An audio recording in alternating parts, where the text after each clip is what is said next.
Howdy everyone, it's me once again, the one and only Killer Dan. And today, as you can see, I'm still continuing my Disney movie marathon where I talk about the movies, of course, or what have you, the theme parks or whatever the case may be. So, yeah, off to the movie theaters because, yeah, why the hell not? So let's get this over with and whatnot because just got to see this today, the day being this uploaded, of course.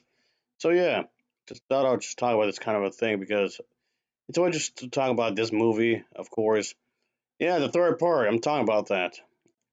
I saw the other two, so I just figured might as well, I guess. And yes, of course, it's loosely based upon the comic book series, more or less, I guess you can say. But yeah, it's just took a trip down over here to the movie theater and just went there and just watched some stuff, of course, like I would often do.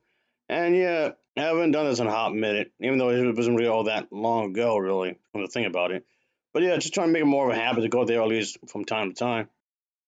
Yeah, especially since the what they holding with the COVID-19 is not as restrictive as it was before. So yeah, I still wear a little mask thing, by the way, in case anyone's wondering. Yeah, I still do that. Whoop de doo.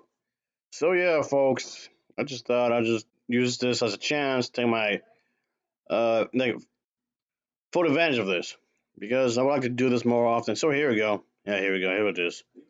So why not? I guess. Yeah, what happened here? Pretty much Air Force would buy the snacks and I would buy the movie tickets. So yeah, it's not that much anyway. To come to think about it, so this doesn't seem too bad of a deal. I think about it, but okay. Just thought I would just go here because I haven't done it. Like I was saying a moment ago, I'll do this more often. Something was cool anyway, obviously. Anyway, yep. Got a snacks and whatnot, like I mentioned a moment ago. Yeah, there you go. Alright, Air Force, got that. Yes, sirree. Anyway, of course, as always, let's talk about the plot, shall we? So here we go. So yeah, it's the third installment of these of Guardians of the Galaxy. And yeah, they do reference to the other movies, by the way, of course. So we got another bad guy. Yeah, he's a twisted bastard, that's for sure. And why we do get another bad guy as well, another villain, but the first one I just showed you a moment ago get more screen time. So basically, what's going on with him is that he basically wants to make the universe perfect the way he wants it done. Yeah, like a crazy person, I guess you can say. Not only that, these two. Yeah, this is extremely awkward because the present version of her is dead, but she was basically plucked from the past. I'm gonna try to explain this. Some of this won't seem too confusing, even though it kind of is. But then she was plucked from the past and put in place in the future. I mean, their present, I guess, and her future. Therefore, it won't seem like she never died, and though she kind of did when you think about it. So yeah, while that the one guy, Pete, he remembers the great stuff they had, but she doesn't, obviously. Oh, okay. Oh yeah, them two having some sort of romance from the other movies. You can argue that it did happen, but then it didn't, but it did, but then it didn't, but it did, but didn't all at the same time. Oh no, I've gone cross-eyed. Yeah, there was some animal cruelty going on here, like experimentations on these creatures and whatnot. I guess you can say.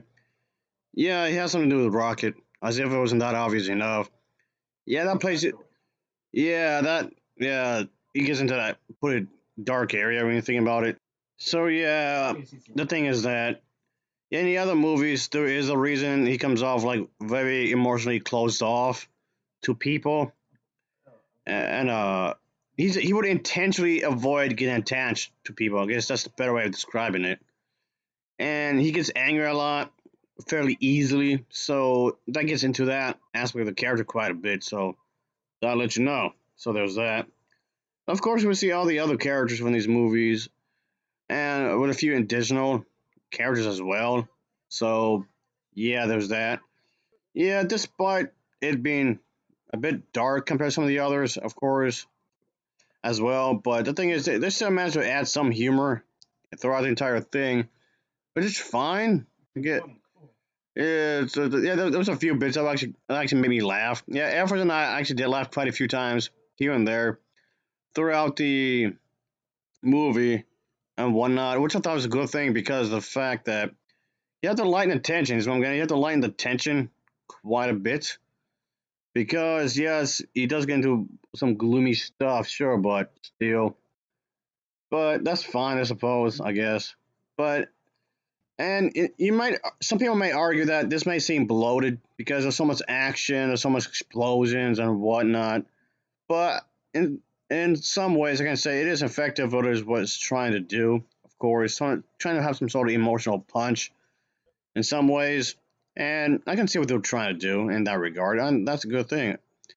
And so there's also things you might expect from these kinds of movies, comic book superhero type things. Like I said, lots of action, of course, humor, but in the appropriate moments, in the right moments, of course. So the way it handles the writing and whatnot is fine, I suppose. I guess you can say.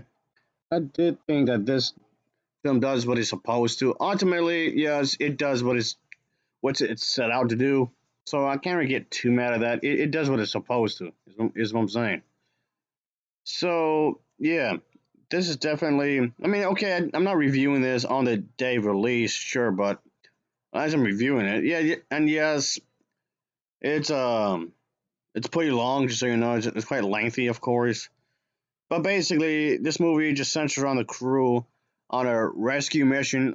Yeah, that's basically what this is. It's a rescue mission type movie because it has to do with the raccoon character, Rocket. Yeah, this is basically when you think about it. At the end of the day, it's a rescue mission that goes off the rail. I guess you can say when you think about it.